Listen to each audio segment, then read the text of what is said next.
Hi hello नमस्कार. स्वागत करते मी माझ्या एका नवीन ब्लॉगमध्ये. कशा आहात तुम्ही सर्व? नक्की सांगा कमेंटमध्ये. चला मग आज पण एका छानशा ब्लॉगला सुरुवात करूया. आणि आता मी गावाकडं आहे, तुम्हा सर्वांना माहीत आहे. तर आता गावाकडचेच व्हिडिओ सुरू आहेत. चला मग दाखवते आजच्या ब्लॉगमध्ये काय काय आहे. आणि आज मार्गशीर्ष महिन्यातील गुरुवार होता. तर आता इथं मी सगळ्यांसाठी शाबू वडे वगैरे बनवत होते. उपवास माझा आणि सासूबाईंचा उपवास होता. पण शाबू वडे म्हटलं तर सर्वांनाच आवडतात, मुलांना, फौजींना, सगळ्यांनाच घरात आवडत आहेत. तर म्हटलं चला आज मी शाबू वडे बनवते छान. आणि आता इथं माझं चाललं होतं शाबू वडे बनवायचं. आणि आमचा उपवास आहे तर म्हटलं चला काहीतरी वेगळं बनवावं. आणि सासूबाईंना पण म्हणजे उपवास आहे तर म्हटलं चला काहीतरी वेगळं बनवून देते. आता इथं मी सर्व शाबू वडे वगैरे बनवून घेतले. त्याच्यानंतर तेलामध्ये तळून घेते. चला मग करा ब्लॉग कंटिन्यू, बघा आजच्या ब्लॉगमध्ये काय काय आहे.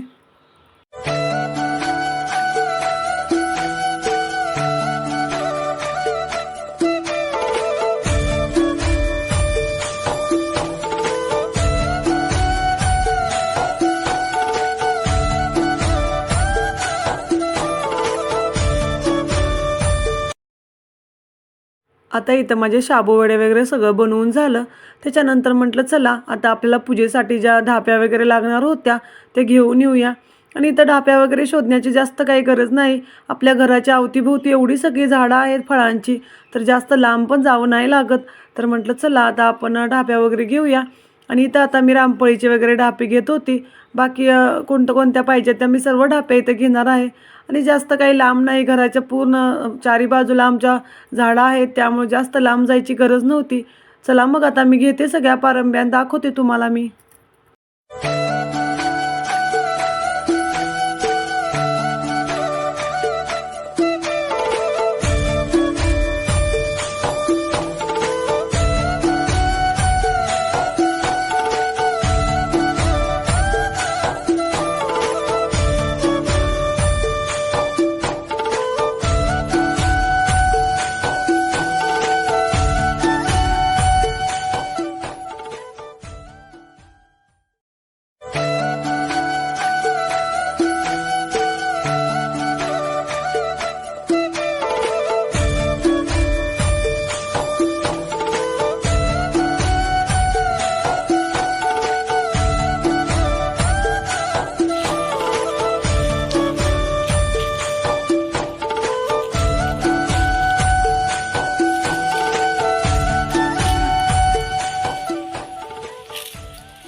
आणि आज मार्गशीर्ष महिन्यातील पहिला गुरुवार आहे, तर त्यासाठी मी या सगळ्या फांद्या घेतल्यात.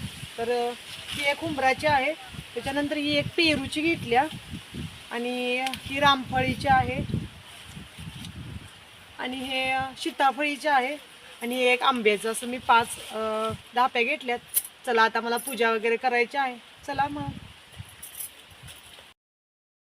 आणि इथं मला 5 फळांच्या ढाप्या वगैरे पाहिजे होत्या, त्या सर्व घेतल्या मी. आणि इथं लिंबवाचं झाड आहे, तर मी बघत होतो की लिंबू किती लागलेत वगैरे. तर आता इथं माझं चाललं होतं बघायचं इकडं तिकडं सगळे झाडं. आणि चला मग आता आपण जाऊया घरी. घरी गेल्यानंतर पण भरपूर कामं होती. त्याच्यानंतर म्हटलं चला लगेच ढाप्यांना वगैरे धुवून घेऊया छान प्रकारे. थोडासा वेळ मी बाहेरच ठेवीन पाणी नितळसपर्यंत. आणि नंतर मग जेव्हा पूजा वगैरे मांडायची आहे तेव्हा मी आतमध्ये घेऊन जाईन. आता इथं छान मी ढाप्यांना वगैरे धुवून घेतलं होतं. आणि ते एका पाठीमध्ये ठेवलं. म्हटलं चला थोड्या वेळानं पाणी नितळलं की घेऊन जाऊया. आणि इथं दुपारची वेळ होती. आता मला शाबूची खिचडी बनवायची होती. कारण आता सकाळी सगळ्यांना शाबू वडे वगैरे दिले होते मी. तर म्हटलं चला आता थोडंसं दुपारी शाबूची खिचडी वगैरे बनवूया. आणि इथं शाबूच्या खिचडीमध्ये घालण्यासाठी मी बटाट्यांची साल वगैरे काढून घेत होते. आणि छान त्यांना मी बारीक कट करून वगैरे घेईन. आणि इथं अर्णवची आणि कुणालची मस्ती चालू होती. ते दोघे खेळत होते. तर मी त्यांना पण बघत होते. एका साईडला माझं काम पण चालू होतं. आणि इथं गावाकडं बघा एवढी मोठी विळे आहे, त्यांना आपलं छान प्रकारे चिरायला येतं मला. आणि जम्मूमध्ये माझ्याकडे तर छोटीशी विळे आहे, पण ही आहे ना हिनं खूप छान असं कट करायला येतं सगळ्या गोष्टी. आणि आता इथं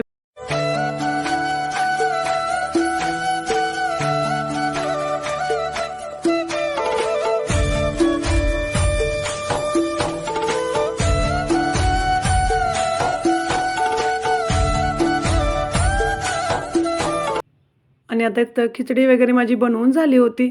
आणि इथं मी म्हटलं होतं सासऱ्यांना की मला रस प्यायचा आहे ऊसाचा. तर आता इथं रस आणला होता.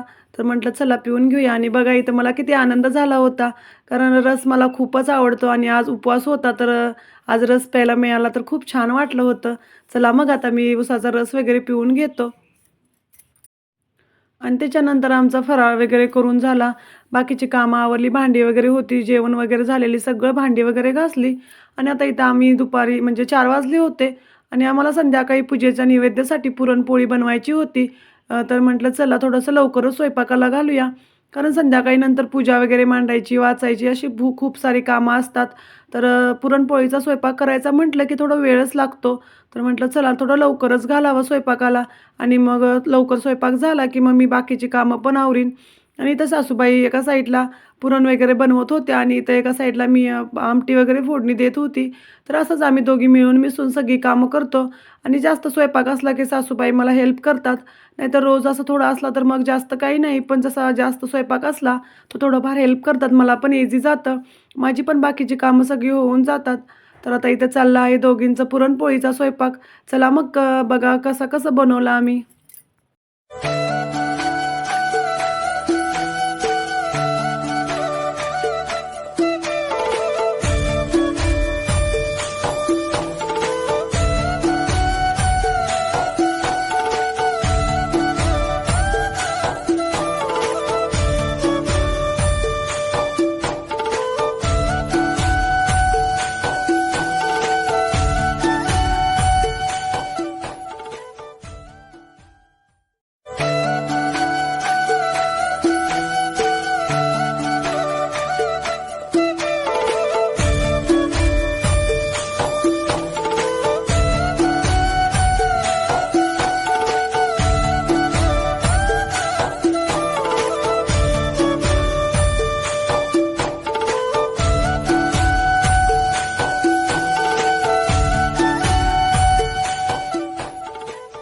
आणि त्याच्यानंतर पुरणपोळीची डाळ वगैरे शिजली.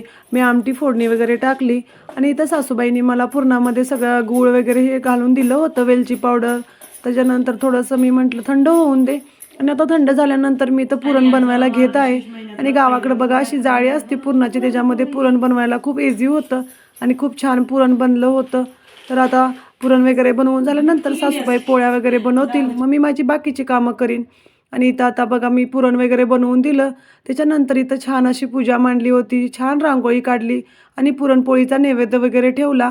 हळदी-कुंकू वगैरे लावून घेतलं पूजेला.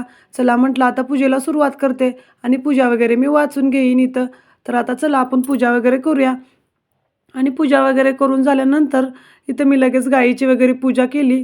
कारण जम्मूमध्ये आम्हाला गाईची वगैरे पूजा करायला मिळतच नाही. तर गावी आलो आहे तर म्हटलं चला छान गाईची वगैरे पूजा करावी. आणि मार्गशीर्ष महिन्यातील गुरुवार असा छान प्रकारे आम्ही साजरा केला. तुम्हाला कसा वाटला नक्की सांगा कमेंटमध्ये. जर आवडला तर नक्की लाईक करा, शेअर करा. चला मग असंच भेटूया एका नवीन ब्लॉगमध्ये. Okay bye. जय महाराष्ट्र.